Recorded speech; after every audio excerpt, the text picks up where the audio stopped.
OKWANJULA'NEMBAGA kukutuusibwako City Bridals ku Kamukamu Plaza ne Hill Water Purity Nothing Less.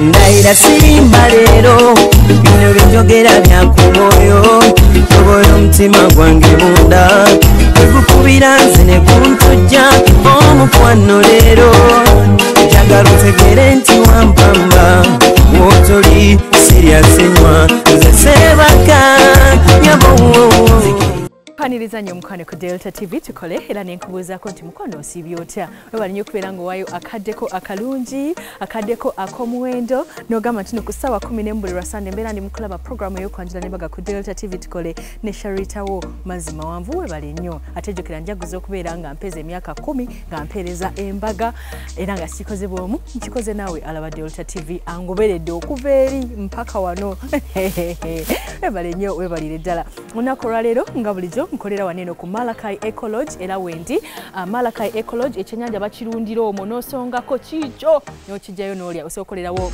baby shower, birthday party, graduation parties nokolerawo ne reception y'embaga wano ku Malakai Ecology ekitonde walungi nnyo atira negamba nti mukwana enviri ne makeup nkolewako Sharita's Bridal World. Wow, mwenjagala ku Sharita's Bridal World genda nengamba bannango bakiki mwe mwabitegedde omanyi kitegeeza okubeera ng'oli mugole ne tukutegekera omukolo gwonna gwe nga tofunye stress basically gwe jabera akanga bakusiga muzigo Sharita's Bridal World notuwa omukolo ne tugukolerako webale nnyo webalire ddala abagenda okusoma olusoma lwa July ku School of Beauty mujje nenyongera okugamba mukwano nti amazzi golina okubeera nga onywa ye Hill Water. My God, Hill Water mulungi, Hill Water awoma, Hill Water anyiriza, Hill Water alina akacupa akalungi amazzi gali so pure. Factory eri iganga nolwekyo Hill Water gwoba osuubula mu business yo, Hill Water gwoba oteeka ku mukolo gwo. Hill Water is purity and nothing less. Teera mukwano engatto nzija akato sales center katayina engatto ennungi gw'omugolo osobola ogenda wali eri ku Capital Center Arcade kumpi n'Enana Center kato n'akuwa engatto ate bwe kituuka kubeera nti mukwano oyagala engoye eza gowns ne changing dresses obijja ku City Bridals opangisa yo gown yemu nakola ku dresses za bwerere. City Bridals ali Kamukamu Plaza Control eduka na GF34. Ladies and gentlemen, oluvannyuma lw'okusaba kw'abangi olunaku lwa Sunday wedde twasobola kubanga tukutuusaako emikolo ebiri twakutuusaako omukolo gwa Jude ne Madrin gwali gwa Kanja tukutuusaako n'omukolo gwa Maggie ne Piera gwali gwa Mbaga ne tukutuusaako ka clip katono nnyo nga bwe twali ku photoshoot yaffe eya Sharita's Bridal World ne munsindikira message naawe bitulage byonna abananga bayogedde bitulage naffe twade twaga speech yo munange nange nenga kanziremu okusaba kamwe tukutuuseeko nga tulaunchinga Sharita's Bridal World eyavudde mu Sharita's Hair Clinic twabadde wali eri ku Nasa Road ekizimbe wetuli era abastudenti baffe twabadde nabo n'abakozi ab'enjawulo ababaddewo mu lugendo luno era ne tulya ne twekubya ebifaananyi nga tulaunchinga okubeera nti tukutegekera omukolo gw'omunaku olu ate buli kimu kikola perfectly nga bw'okyagala kati tutuuseeko Sharita's Bridal World oluvannyuma tugenda ku mukolo gwa nnyonyi naye kino ekyaffe nakyo leka tukikulage kuba nawe okyetaaga nkagala nnyo nanga batulaba tuli wano ku aba Sharita's Bridal World tuli ku photoshoot yaffe tuli wano era tubaniriza nnyo ono ali wano bamuyita Francis okola mulimu ki baba ate Karo nze manager kwasa nkulaba omulala nate bandaba Delta TV tukole emikolo n'embaga okutegeera tetusinga nalo aliwo omulala mbangula abaana ne bateka ku mutindo ne bakulumanga kyekyo kitanga ku Sharita's Bridal World. Amina, bridal stuff only. Yes. Come sangazi beramu. Amina. Aliwa Derek, banage Derek. Zendi marketia muje tukole namwe mutwase emikolo banange tujja balagako kabwerere buli kyemuleeta n'otukwasa omukolo tojja sigala kyekimu banange okina omwana wano omushe tugambe mu lushe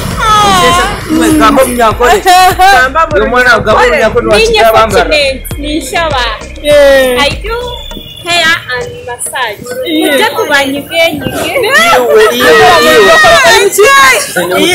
Straight from Toronto. We need a manager Sharita's hair clinic. I'm agree with this.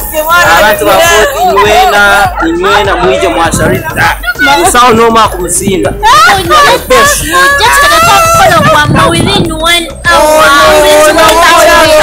Tumaliriza wali eri otulengera eri waggulu lyonna waffe tugenda beera nga tutegeka omukolo gwo mu lunaku lumu ate mu ssanyu.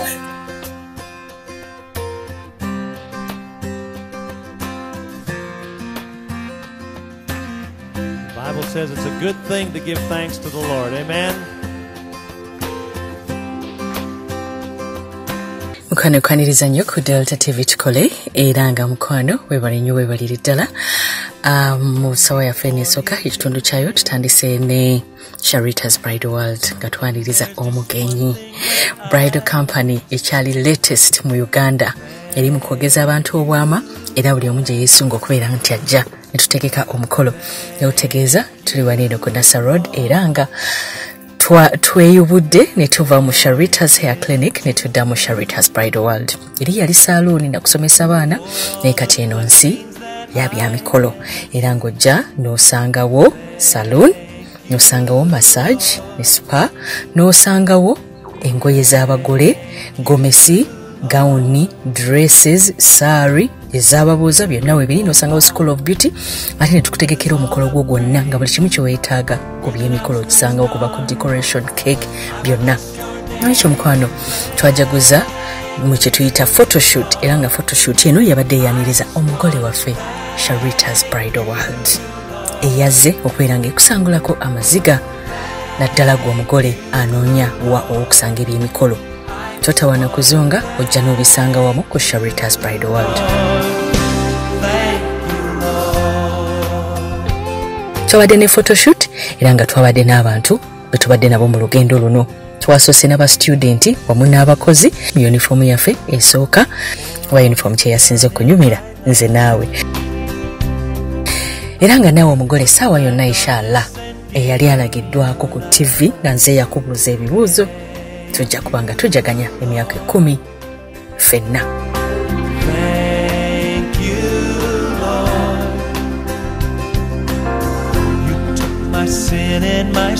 Oluvannyuma ne twekubisiza munda mu saluuni era nga saluuni bwekyo bwefaanana ako kaloomu kolaba kaliko obumuli eyo massage room to scrubbing omubiri gwo gwonna n'okumassaging ate nga mulimu n'ekinaabiro nga mulimu n'amazzi agookya ne sabbuuni nga nno munnange oba weetaaga ng'oli mu kibuga ng'onoonyewo okunaabira ng'oliko programu endala gy'ogendako ojja n'onaaba n'okyusa engoye ne weeyongerayo.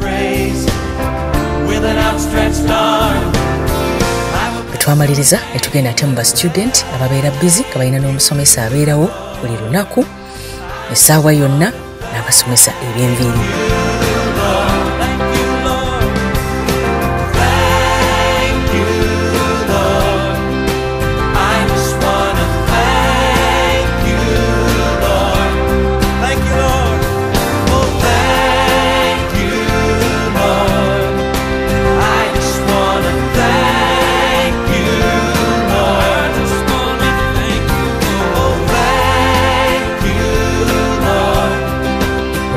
Twafunye kye bayita lunch n'abantu baffe. Tugenda kulya lunch yaffe bannanga abaana bonna bakute hirwota bannange bakute ki hirwota rice nothing less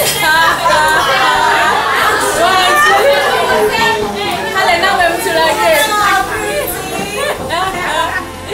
bannange we enjoy Sharita's Bridal World. We rule. Thank you, Lord. Oh, we thank you. Oh, we thank you, Lord. Lift your voice.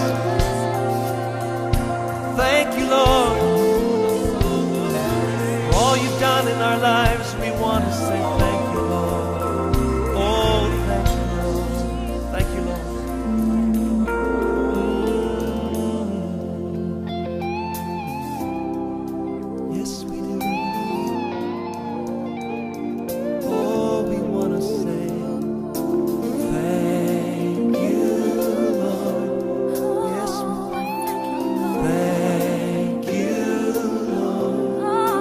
manager wa Sharita's Bridal World. Abapya tubaaniriza n'abakadde mwonna tubaaniriza. Mwebale nnyo olwa cooperation gye muleese kubanga mutulaze nti mukyatwagala ate naffe tubafaako. Era ng'abantu ab'enjawulo bambi bavuddeyo ne boogera ku Sharita's Bridal World. Naffe mukole ki tusabire obulungi. Bagamba akamu akamu omuganda. Akali abamu egaluma ennyama. Kati nsaba mbadde mbasaba buli omu atweyanjulire naye tukozese eddakiika emu. Amanya nze Bukirwa Josephine, nali student wano, nayiga bulungi, anti Sharita teyanziza nnyo. Byebyo byange. Amanya gange mpitibwa Sumaya Bosa, nga ndi muyizi wano ku Sharita's Bridal World. Bana etwaniriza buli mwana ayagala okuyiga ebyemikono, okusiba enviiri, kuyiga make-up, kukola buli kimu, buli omu gyali wano abaana baka, buli omu afuluma ali kyekyo. Twebaza Madamu Sharita olw'omukisa gwatuwadde. Mukyala wampisa, mukyala mukakkamu, ayaniriza buli omu mu kiti kye. Mukyala ayaniriza buli muntu, atuukibwako, teyeeraga takola ki. Tumwaniriza olw'omutima omulungi ogwo gwalina.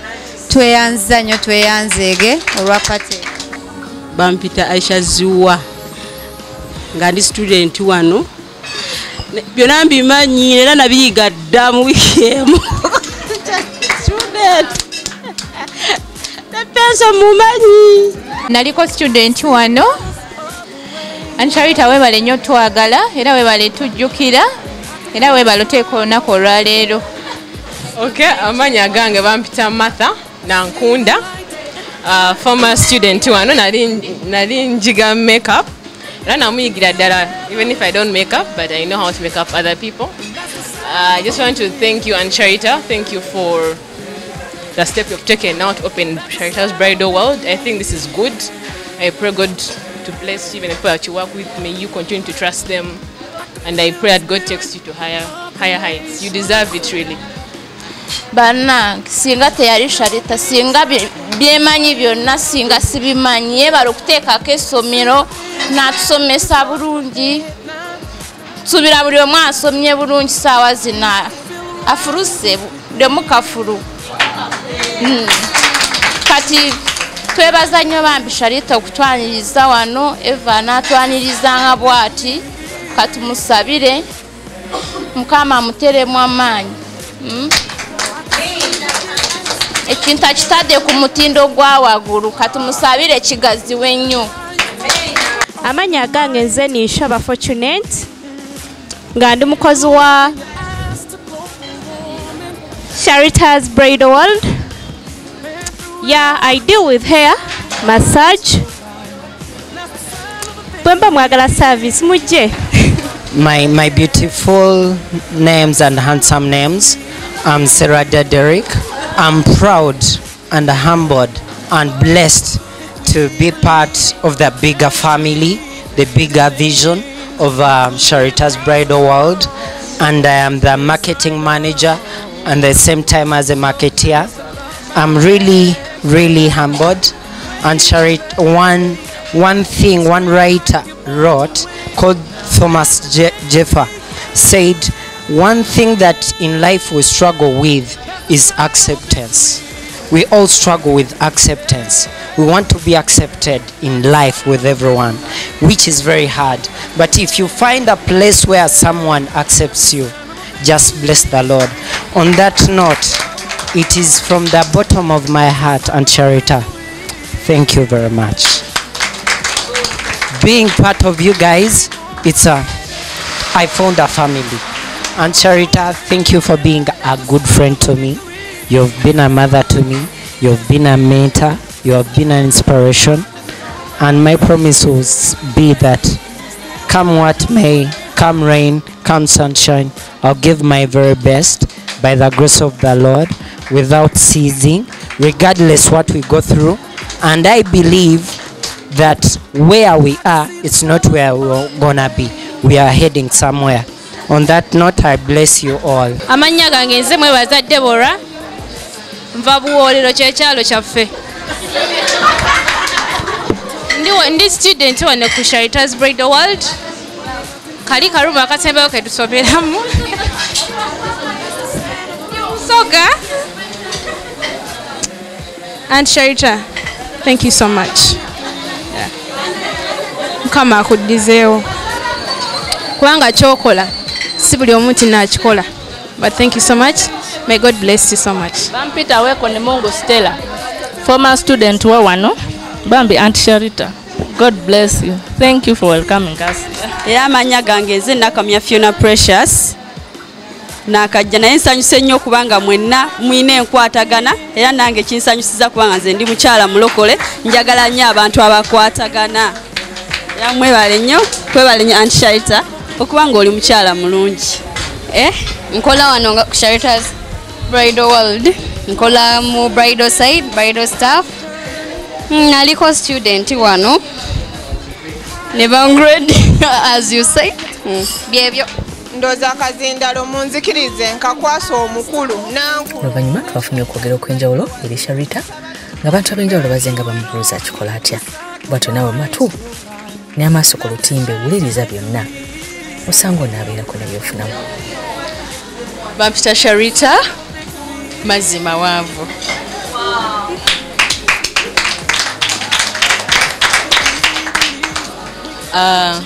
Ndi musanyufu nange okubeera nga ndi omu ku mmwe. Yes, eno Sharita's Bridal World naye tebasobola giyita Sharita's Bridal World singa mmwe temuliiwo. Nembeera wano nammwe ku Sharita's Bridal World. Bali bagiyita Sharita's Hair Clinic nga tukyali wali eri wansi naye kati ne tuvaawo ne tudda eno waggulu nefuuka Sharita's Bridal World. Era ng'omuntu wakubuuza lwaki bagiyita Sharita's Bridal World. Ekigambo world kitegeeza ensi. Kati bwe twongerako ekigambo bridal kiba kitegeeza ensi y'ebyabagole. So eno bridal supermarket. Kati bw'ojja mu nsi y'abya bridal ojja kulonda ogambe bampe decoration yono bampe gomesi zino bampe biteteeyi bino bampe hairstyle eno bankubira ebifaananyi bwebiti bankolere emmere bweti byonna ng'obisanga mu kifo kimu omugole. So bwe mubeereyo yemwe ba brand ambassadors baffe bwe bakubuuza nti lwaki bagituma Sharita's Bridal World ng'ogamba anti yajja kubayamba butatambula nnyo buli kimu okisanga mu kifo kimu. Ndi brand ambassador w'amazzi agakyasinze okubeera amalungi mu Uganda. Hillwater. Bana tukooneko ku Hillwater. Yes, gano ge mazzi agakyasinze mu Uganda. So bwe mubeereeyo Hillwater leka abeere ekyokulwanyisa kyo. Hillwater is purity and nothing less. Ndi maama. Nina abaana basatu. Ate nga sinnakoma nkyalina okuzaala. Abantu bansindikira inboxes mu messages mu WhatsApp biki. I'm so proud of you Sharita. I want to be like you when I grow up. Sharita, how do you do it? Ebintu ebyo bityo. Abamu olumu basobola kubaddamu naye mmwe sijaga nti mufunye chance. Naye nange nfunye chance okubeera nti at least ngenda kusharingako byenkozesa ebinkolera nammwe. Bwe munaabeera nga mubyagadde osanga nammwe binaakola ki binaabakolera. Ekisookera ddala nze nina nnyo kye bayita okukkiriza mu Katonda. Era ekyo ndowooza buli ansemberera akimanyi. Tulina kye bayita okwekkiririzaamu. Yes, ekyo kirungi. Naye ate bw'obeera n'okwekkiririzaamu ng'okukkiriza kw'olina okuyina mu Katonda tewali kigenda kulema. Kubanga omanya nti singa gwogezaako ky'obeera ogezaako ne kigaana wajja kubeerawo supernatural powers ezijja okukola ki okuyamba. Ate nga supernatural powers ezo olina kusooka zigamba. Ebiseera ebisinga tetufuna bye tufuna olw'ensonga nti no tetubisaba. Okitegeera ate bwe tubisaba tetuba na kukkiriza nti tunaabifuna. Kati bw'ogatta okukisaba n'ogatta n'okukkiriza nti nja kifuna ate n'okola ebyo bikuleetera okukifuna obeera ojja kukifuna. Nze bwentyo bwe nkola. Neyita erinnya lya Sharita mazima wanvu. I was an intern. Nali intern. Abamu kumwe mwakolera wano internship. Nali intern. Internship ndowooza ffenna tumanyi kye kitegeeza. Yes, tumanyi kye kitegeeza internship. Nali intern ku Metro FM. so ne baŋŋamba ebintu ebyenjawulo naye mu kye baŋŋamba ne baŋŋamba nti ogenda kukola ki ogenda kweyita linnya ki omanyi ba radio presenters oba ba TV presenters mostly on radio balina amannya ag'enjawulo ge beeyita kati bageeyita olw'okuba abeera baagala capturing attention eyabeera akola ki abawuliriza ne baŋŋamba gw'ogenda kweyita linnya ki nali mu sekendiya ku campus kozi kyenderabidde bagamba nina bachelor's degree mu mass communication so bino byenkola sibizanyiramu bizanya in a way that is professional nakola okuweereza ku TV ne radio okuva Makerere so nina degree okyalaba okwanjula n'embaga nga kukutuusibwako The City Bridals ku Kamukamu Plaza ne Hillwater Purity Nothing Less.